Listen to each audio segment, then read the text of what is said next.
आकाश में सूरज खिलखिलाकर चमक रहा था। माया नाम की एक खूबसूरत महिला जंगल के रास्ते पर चल रही है। वह गर्भवती है और प्रसव देने वाली है। माया चलना बंद कर देती है और एक पेड़ के नीचे बैठ जाती है। वह अपनी आंखें बंद करती है और गहरी सांस लेती है। वह अपने बच्चे को जन्म देने के लिए तैयार है। अचानक आकाश में एक तेज प्रकाश दिखाई देता है। प्रकाश इतना तेज है कि माया को अपनी आंखें ढंकनी पड़ती हैं। प्रकाश कम हो जाता है और माया अपनी आंखें खोलती है। वह देखती है कि उसकी गोद में एक सुंदर बालक लेटा है। वह बालक प्रकाश से चमक रहा है। माया जानती है कि उसका बच्चा खास है। वह उसका नाम सिद्धार्थ रखती है। सिद्धार्थ एक सुंदर और बुद्धिमान युवक बनकर बड़ा होता है। वह दयालु और करुणामय है और हमेशा दूसरों की मदद करता है।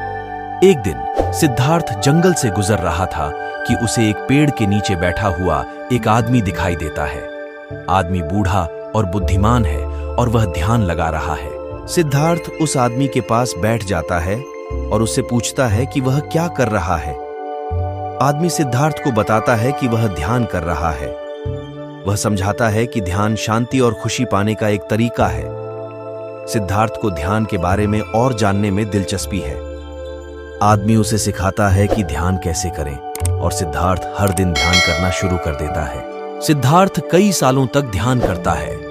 वह अपने मन और अपनी भावनाओं को नियंत्रित करना सीखता है।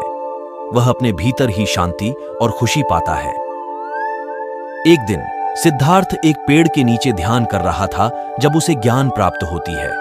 तो उसे पता चलता है कि वास्तविकता का असली स्वरूप शून्यता है।